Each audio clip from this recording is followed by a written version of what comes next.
Assalamualaikum warahmatullahi wabarakatuh. My name is Muhammad Nur Nasruddin bin Mazlan and my metric number is 1253158. Today I will present about not all gain are equal, riba and profit. Firstly, we're going to introduction riba and profit. Next, key differences between riba and profit.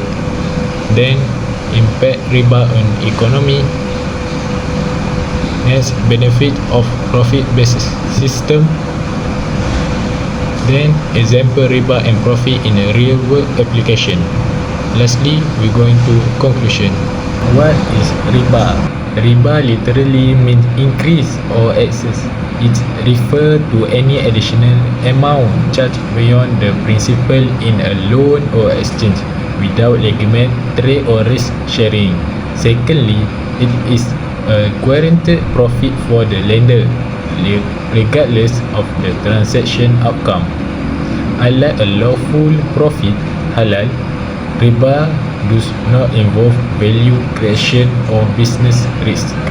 Lastly, riba is forbidden in Islam because it exploits the borrower and creates inequality and undermining justice and fairness in a society. Bismillahirrahmanirrahim. Wa ahallallahu al-bay'a wa harrama riba. It means Allah has permitted buying and selling and forbidden usury.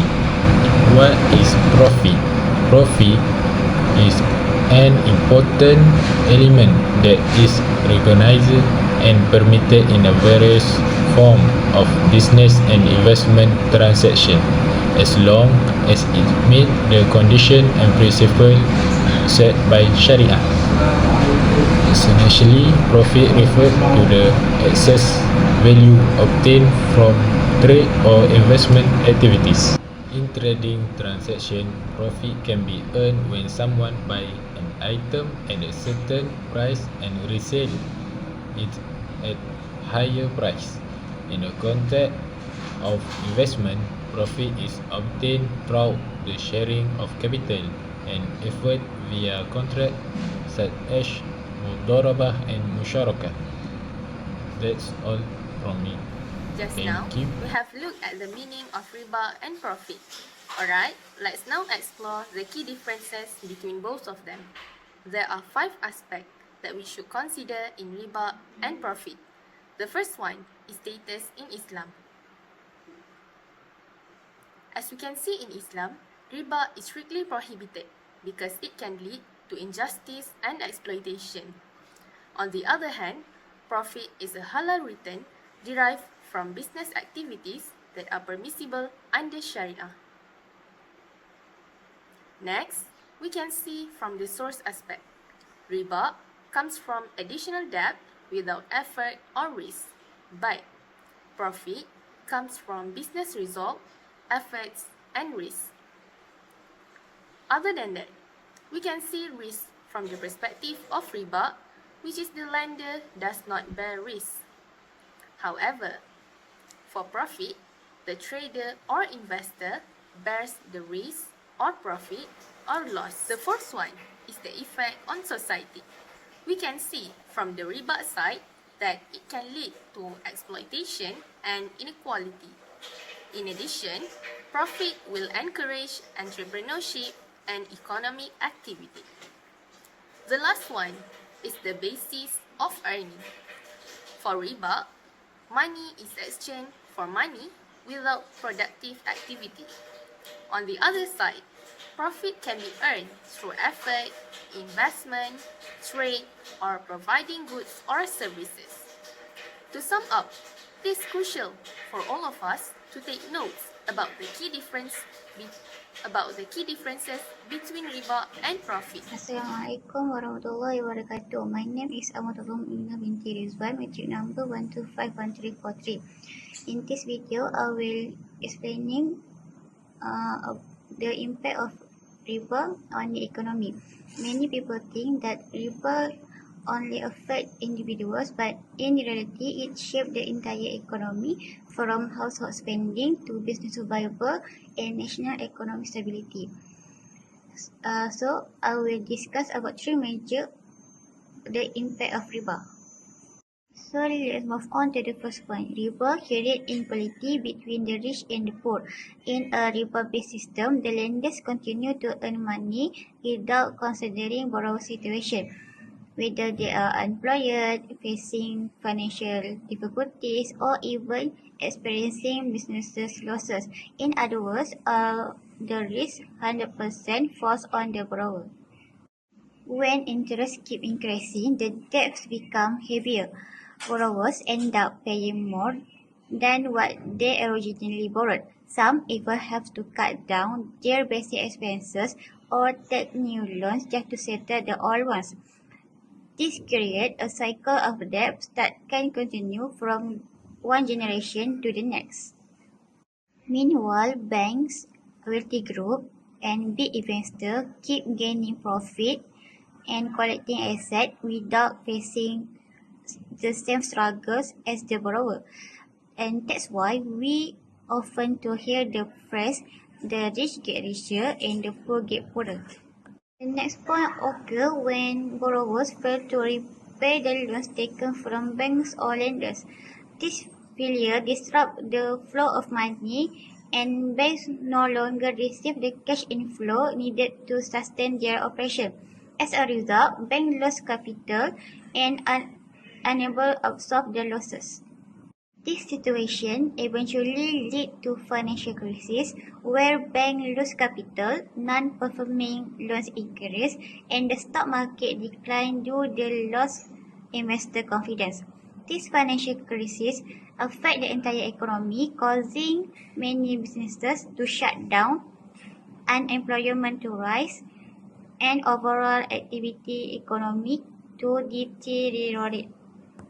This situation can be seen in United States financial crisis of 2008, where banks issued subprime loans with high interest rates. As many borrowers failed to repay, financial system collapsed and ultimately triggered a global recession. The financial crisis occurs, the economy eventually enters a period of recession. Banks lose capitals and businesses struggle to survive. Many companies are forced to shut down or reduce their operation. This leads to rising unemployment as firms cut their workforce to reduce costs.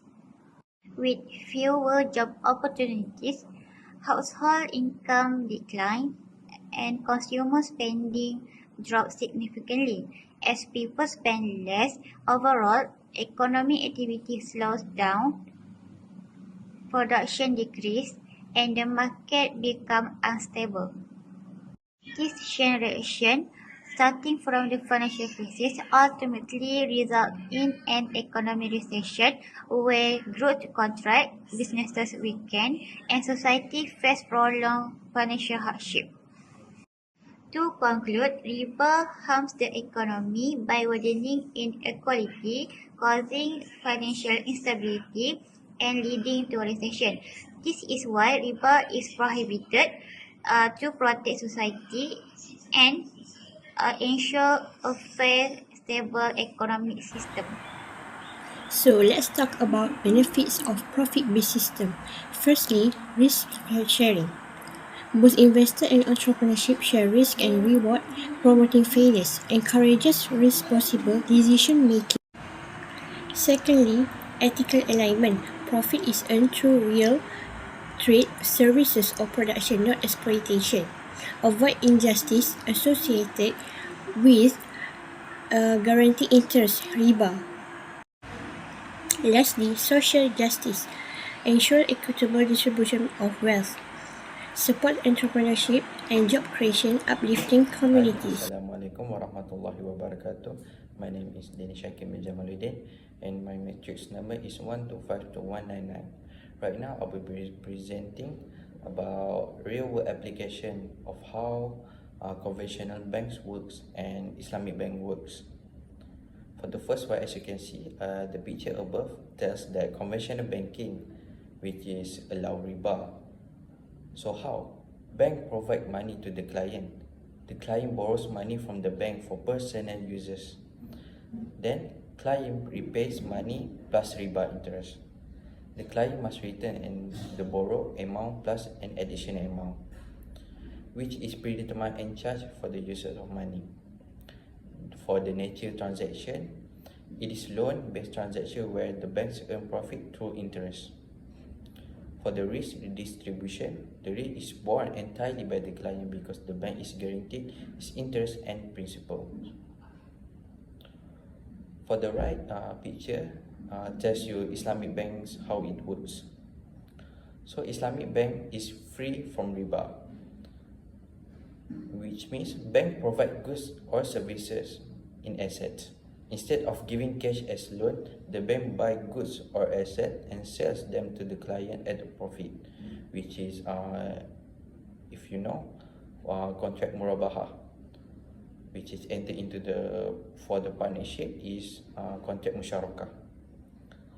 So the second part is client pays money for good or services or share profits, which means the client pays the agreed price for good or services or share profit from the investments. For the nature of transaction, it is trade or partnership based, complying with Sharia principle. Profit is earned through real economic activity, not by charging interest. For the risk distribution, Islamic banking, both bank and client share risk. If it's a partnership, both share profit and loss according to agreed ratios. Now that we have explored the key concept, the differences, and real-world application, let's wrap it up with the main takeaway. For the conclusion, the Islamic financial system emphasizes fairness and ethical principles by distinguishing between riba interest and profit. Where riba guarantees return without risk, it creates economic imbalance, encourages exploitation, and leads to instability. In contrast, profit sharing promotes risk sharing, entrepreneurship, and real economic growth, aligning with Sharia principles. Real-world applications such as contract mudharabah and musyarakah demonstrate how profit-based systems foster sustainable development and social justice. Ultimately, adopting a profit-based approach ensures a more equitable and resilient economy, reflecting the true spirit of Islamic finance. Thank you for lending your ears. Wabillahi taufiq wa hidayah. Assalamualaikum warahmatullahi wabarakatuh.